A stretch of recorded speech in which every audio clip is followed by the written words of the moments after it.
Hi, my name is Therese, and today I'd like to share with you a very beautiful gem of cosmic history that I came across this weekend. This was a conversation that took place between the Master El Morya and the Master known as the Great Divine Director. The Master known as the Great Divine Director is the Guru of El Morya in the heaven world, and he was also his Guru when El Morya was incarnated on earth in different embodiments. Now, this is a conversation that took place between the two masters that was recorded as part of a dictation that was given through Mark Prophet, the messenger Mark Prophet, in 1969. And you will see just how relevant this conversation is to what is going on in our spiritual lives today and in the world around us. And so basically what was going on was that the Great Divine Director came to see El Morya because he knew that El Morya was going to be giving this dictation, this talk to the students of the light. And he said to El Morya that the conditions on earth were very alarming and dark, spiritually speaking. Now, mind you, this was in 1969, so you can imagine what he might say today. And he said to El Morya that maybe it was a good thing that the students of the light were not aware of just how dire the situation was. And El Morya said, "Please let me share your concerns with them, because I believe in their steadfastness and their earnestness, and I believe that they can, through their earnestness and God potential, turn things around." And so the Great Divine Director grants his permission to El Morya to share these thoughts and this conversation, which is interesting that El Morya would need the permission of his Guru to share the conversation, and this is what happened. And so the Great Divine Director says, "I grant you permission to share my concerns with them, and I would like for you to also give them 6 reminders from me. Share with them 6 reminders, which are basically, you could say, 6 spiritual tips from the Great Divine Director. And I would like to share with you today, since I came across them and they are so helpful." And so the first tip, or spiritual reminder, is this: remind them of their God potential to cope with all outer conditions. This is very important, that we remember, like El Morya elaborated, that he that is in us is greater than he that is in the world. No matter what circumstance we have to deal with in our personal life, no matter what we see happening in the news, no matter what challenge is around us, we can call upon the power of God within us. God is greater. We must always remember this. And this is a test of faith, that God is greater. But it is so true. And what we find time and time again in the teachings that were brought forth by the I Am movement is this incredible power of the mighty I Am presence, our own mighty I Am presence, to affect and change conditions within our own personal lives. And so we must remember this, first and foremost, from the Great Divine Director, that God is greater, and that he that is in us is greater than he that is in the world, and all outer appearances of evil or the energy veil.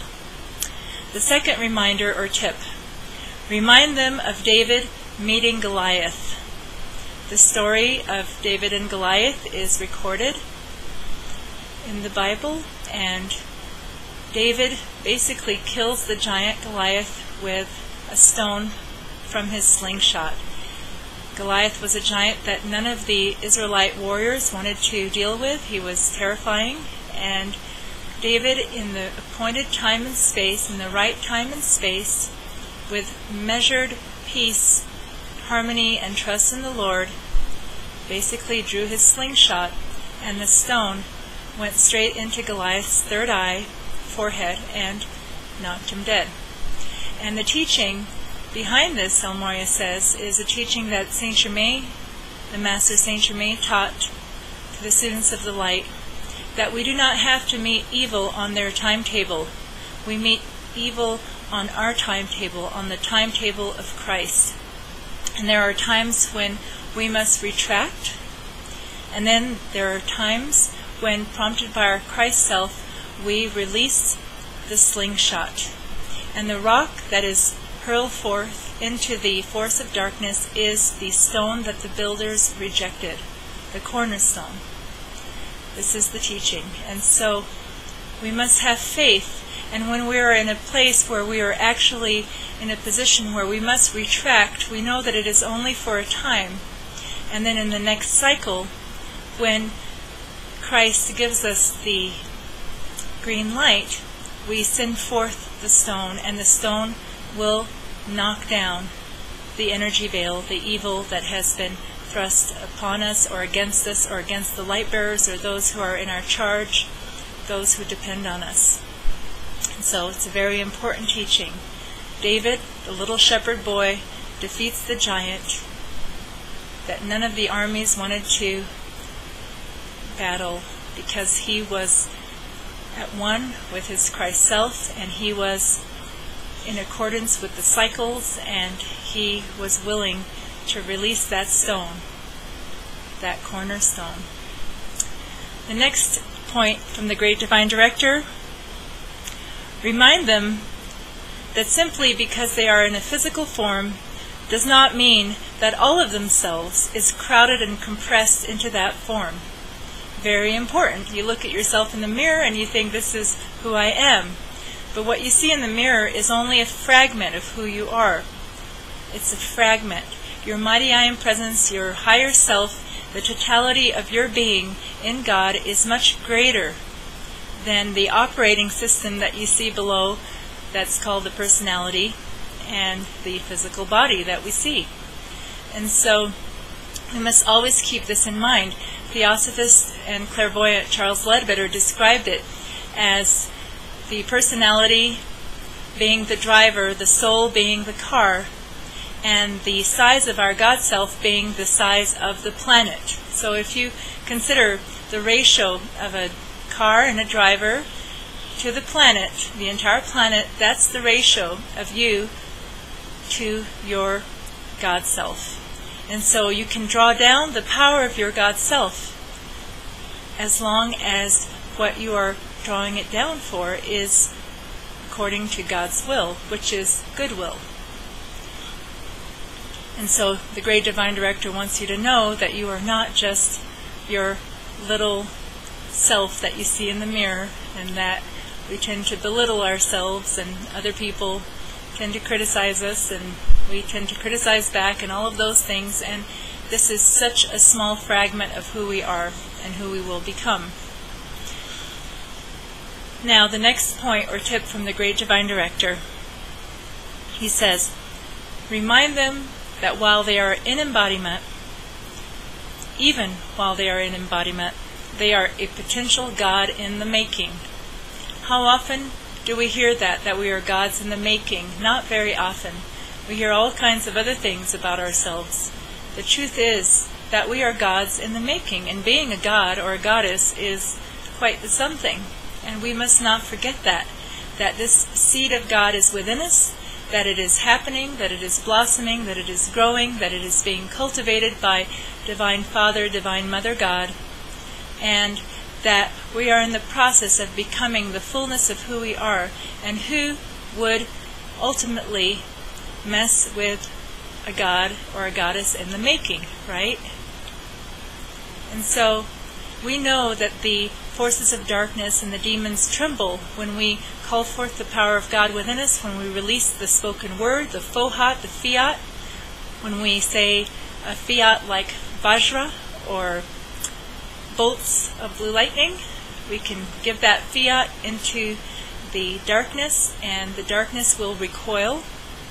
We simply must not be afraid, and we must have faith that we are truly gods in the making, and that power of God that is fully functioning and active in the Great Divine Director is also going to be fully functioning and acting through us and individualized through us as we continue developing and becoming that God in the making. Now, the next reminder or tip from the Great Divine Director, remind them that they can draw upon the great cosmic resources of light from their octave, just as we can draw upon these great cosmic reservoirs in our octave. So what the Great Divine Director here is saying is that just as the masters in the heaven world and the angels draw upon great cosmic reservoirs of divine light, we can also call upon these reservoirs and draw upon them for the righting of all wrong conditions in our life and in the world around us, according to God's will, always according to God's will. And so this is a very important point, and we must never forget that. All we have to do is say a simple prayer, a simple mantra, and mean it. We have to mean it and call forth these cosmic reservoirs of light. He's telling us we can do it here. We don't have to wait to be in the etheric octaves of the heaven world. We don't have to wait to pass from embodiment. In fact, we actually want to be an embodiment to do it, because it counts a lot more when you're invoking that divine light and you're still in a physical body. Morya, in the book that he wrote on God's will, talked about how much he would like to be in physical embodiment again if he could, but that it was no longer God's will for him because he had made his ascension and he was on to other initiations. But he said, how much I would like to be in physical embodiment again, because he would really shake things up and get the job done. And he has that perspective from the heaven world. Well, what we can do is draw nigh to him and become his hands and feet in the earth. And this is how Morya is going to get the job done in the physical plane. So it's going to happen through you, through me, and all of those who are willing and able. Willing and able. Now, the next point from the Great Divine Director, remind them that they do not need to submit to the depredations of men, or to the fashions of men, or the fashions of the world, the fashions of the time. They can create their own fashions of consciousness molded according to the cosmic creative designs which are being constantly released by the angelic hosts to mankind. Now this is important because what it shows is the power of thought forms and the power of the collective consciousness, and how much people tend to be drawn into and subjugated to the collective fashion of the time, whatever that fashion is, whether it's clothing or music or food or entertainment, all of these different things that become the fashion of the time, even the way people spend their time. And so what the Great Divine Director is saying is that the angels are constantly putting forth new ideals, new matrices of light that we can draw upon, and we can become our own fashion designer for our life, and then through that we influence others, and we become a positive force, a positive influence in the world. This is what he's saying. And we do not need to be subjugated by whatever we see on MSN.com or wherever else we're looking, whatever we see on late night television, whatever the fashions are in the latest red carpet rollout and so forth. We need to tune in to the angelic patterns, create our own fashion, and ultimately that will become the fashion, at least for the light bearers who will follow. As Jesus said, my sheep know my voice. The sheep of the consciousness of the Lamb of God within us follows the voice and the vibration of the Good Shepherd of Christ, and that most especially in the fashions of the time. And so this conversation was sealed by a fiat that the Great Divine Director released and that Morya conveyed. This was also a fiat, or a statement, that was brought forth through the Lords of Karma at the time. And it is this. And the chaff before the divine whirlwind did fly. I'll say it again. And the chaff before the divine whirlwind did fly. And the chaff before the divine whirlwind did fly. And the chaff before the divine whirlwind did fly. And so we understand from this that the masters in the etheric octaves are discussing what is going on earth. They are also concerned. They also have their thoughts and ideas from their realm of consciousness and understanding, and they are trying to penetrate through, and they are trying to assist, and they are trying to trigger our remembrance of who we really are. Who we really are. This is so important. And so, I'm going to go through these 6 points one more time so they are in the forefront of your consciousness. Number 1, remember your God potential to cope with all outer conditions.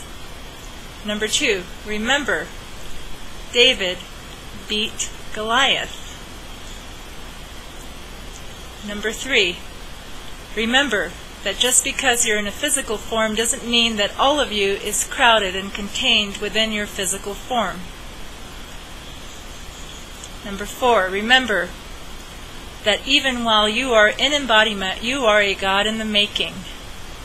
Number 5, remember that you can draw upon the great cosmic resources that the Ascended Masters call upon in the heaven world, that you can also call upon them here below because you are connected to your God Self, and you can access these. And last but not least, remember that you do not have to be a slave to the fashions of this world, but that you can create your own fashion, and you can become a trendsetter in the highest sense of the world by basically being the downloading point and the expression in the physical plane of those beautiful patterns that the angels are constantly releasing to earth as the divine ideation. And so these are the points that the Great Divine Director wants you to know. These are the points that El Morya came to teach us. And we're thankful. Thank you for your time. Thank you for listening. God bless you. And have a beautiful day.